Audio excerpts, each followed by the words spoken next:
clair que dans mes productions, je m'adresse à un public qui est quand même relativement large. Maintenant, mon public, c'est principalement de 18-35 ans. Est-ce que j'adapte mon discours à ce public en particulier parce que ça représente la majorité de mon audience, ou est-ce que je m'en fous et je continue de faire comme d'habitude? Il y a un petit peu des deux. Disons que consciemment, en tout cas, je ne vais pas orienter forcément la vidéo, mais le fait est que j'ai bientôt 30 ans. Donc les sujets que j'aborde, les références que j'ai, c'est des références de gens de ma génération. C'est peut-être ce qui explique aussi que j'ai moins d'adolescents qui suivent l'émission, peut-être parce que j'ai pas les mêmes références et que pour eux je suis déjà un vieux. Euh, Donc ces références-là, quand j'utilise Star Wars, quand j'utilise Harry Potter, c'est des références qui vont parler à ce public de 18-35 ans, qui vont peut-être moins parler à un public plus âgé. Star Wars, ça va avoir un écho chez des gens qui ont 50 ans, Harry Potter un peu moins. Il peut m'arriver d'adapter une vidéo, notamment quand je parle à un public jeune, mais c'est sur la forme, sur le ton que je vais employer, sur la durée du format, la façon de raconter les choses. Maintenant, sur les références, je serai toujours tributaire des références de ma propre éducation. Et forcément qu'à un moment donné, je me retrouverai largué par rapport aux références des jeunes. Enfin, je veux dire, j'ai déjà essayé de me mettre sur Snapchat, je l'ai ouvert 5 minutes et je me suis dit, pour la première fois de ma vie, je suis trop vieux pour ces conneries. Donc il y a un moment donné où voilà, peut-être qu'un jour j'essayerai de faire un truc de jeune et que les jeunes me regarderont en disant oh là là, quel ringard, il essaye de faire un truc jeune et il n'y arrive pas. Ou alors je continuerai avec mes propres références et le public suivra avec moi et évoluera en même temps. Et peut-être que dans 10 ans, mon public, ce ne sera pas du 18-35 ans, mais du 30-45 ans. J'en sais rien, je ne sais pas comment les choses vont évoluer. Mais j'ai l'espoir de pouvoir toucher aussi pas mal de monde maintenant avec les thématiques historiques. Je ne fais pas non plus tout le temps référence à la pop culture et à mes références personnelles. Il y a des épisodes qui s'adressent vraiment à tout le monde et je continuerai de le faire. La question de la liberté, elle est toujours délicate, qu'elle soit dans la société ou même de la liberté artistique, créatrice. On le voit bien, en France il y a beaucoup de polémiques autour de la liberté des artistes d'aborder tel ou tel sujet. Sur YouTube, on a une certaine liberté qui est évidente, liberté éditoriale par rapport à la télé ou à la radio, par exemple, ou même aux journaux, puisqu'on est beaucoup moins contrôlé et que finalement on choisit soi-même les sujets. Ce qui va ensuite conditionner cette liberté, c'est la plateforme. Et là, la plateforme a plusieurs moyens de restreindre cette liberté. Si vraiment c'est un sujet très grave, très polémique, et YouTube peut bien décider de bloquer cette vidéo. Pour des sujets où l'on ne va pas faire de la propagande ou des choses comme ça, mais des sujets qui traitent de la Première Guerre mondiale, par exemple, on peut très bien se faire démonétiser une vidéo. Pour quelqu'un dont ce n'est pas le métier, c'est pas vraiment une forme de censure, ils s'en foutent. Et moi j'ai des copains qui militent même pour avoir des vidéos qui sont non monétisées, ce que je comprends tout à fait. Pour ma part, c'est mon métier. Donc une démonétisation, de fait, c'est une censure économique. Et si la démonétisation revient de façon récurrente, ça peut, chez certains vidéastes qui n'ont pas d'autres sources de revenus à côté, engendrer une censure, une autocensure finalement, dans la programmation éditoriale de la chaîne. Donc ça, bien évidemment, on veut l'éviter, et c'est pour ça que quand il y a une démonétisation, on est les premiers à gueuler et à dire que c'est pas normal et qu'on devrait pouvoir aborder ces sujets-là sans qu'il y ait ne serait-ce que le moindre doute. Maintenant, le problème étant que YouTube est une énorme machine, que les techniciens en interne ne savent même pas comment elle fonctionne, puisque tout est segmenté. Il y a une équipe qui s'occupe des likes, il y a une équipe qui s'occupe des commentaires, une autre équipe qui va s'occuper de l'algorithme. Et du coup, c'est même compliqué pour eux de savoir comment cette machine fonctionne. Il y a beaucoup de machines et un peu moins d'humains qui est au cœur du truc. Donc, comment, pour la machine, différencier un contenu qui va revenir sur la Shoah de façon éducative pour sensibiliser et un contenu qui va faire la promotion de l'extermination des Juifs? C'est compliqué.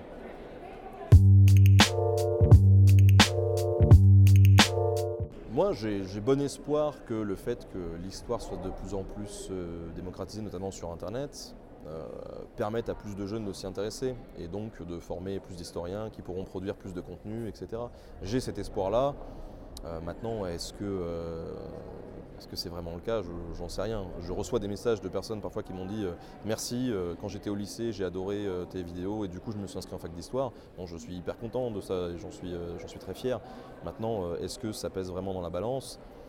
Je ne sais pas, mais ce qui est assez rigolo finalement, c'est de voir que dans les amphis des universités, par exemple, le jeu vidéo a un impact.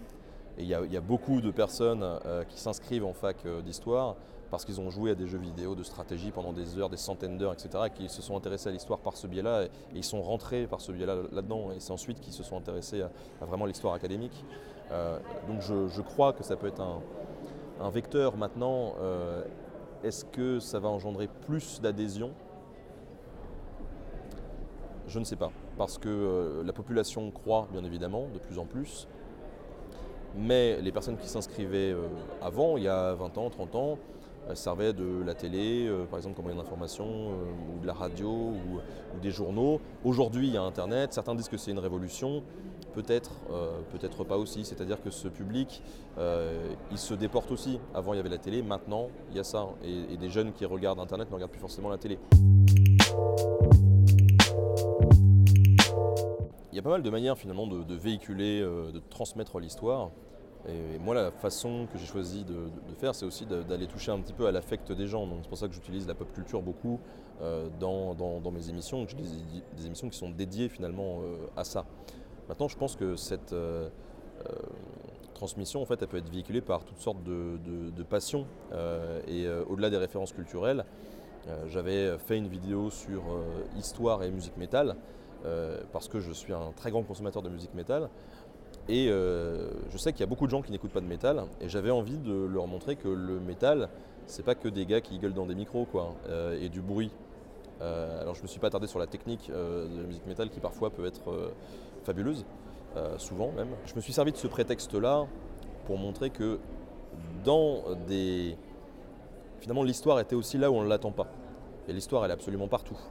Et s'il y a un endroit pour le grand public où il ne s'attend pas à trouver de l'histoire, ça va être dans de la musique métal, qui pour beaucoup de gens, c'est du bruit, quoi.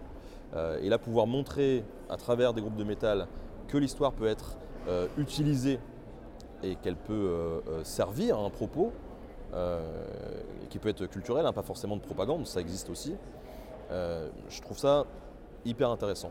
Parce que ça démontre que oui, l'histoire elle est partout et que où on regarde, quelle que soit notre passion, l'histoire a toujours sa place dans nos vies et que finalement, il suffit de s'attarder un petit peu et de réfléchir pour creuser et la découvrir. Voilà.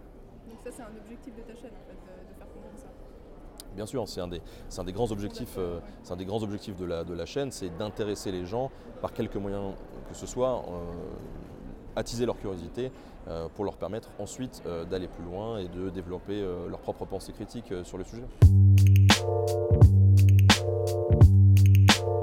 Aujourd'hui, ce que je fais sur YouTube, j'en suis vraiment très content, c'est formidable pour moi et je dois dire que je m'épanouis beaucoup dans mon travail. Je ne sais pas si ça durera longtemps, je ne sais pas si YouTube sera encore là dans 2 ans, c'est impossible à prédire. Moi à l'époque, AOL et Lycos, j'étais persuadé que ça allait continuer, aujourd'hui ça n'existe plus. Se pose aussi la question de ma propre évolution. Aujourd'hui j'ai envie de dire que oui, j'ai envie de faire ça pendant des années. Peut-être que dans 3, 4 ans, 10 ans, 20 ans, j'aurais plus envie de faire ça, j'en sais rien, je ne sais pas où la vie mène, la vie elle est quand même pleine de surprises, donc peut-être que je me tournerai vers autre chose, peut-être que je deviendrai un pantouflard qui fera que des bouquins, j'en sais rien. Mais en tout cas, ça fait maintenant plus de 10 ans que je fais de l'audiovisuel, que je fais des reportages, que je transmets des choses. Avant c'était sur un autre domaine d'activité, aujourd'hui c'est l'histoire et j'ai envie de continuer là-dessus pour l'instant.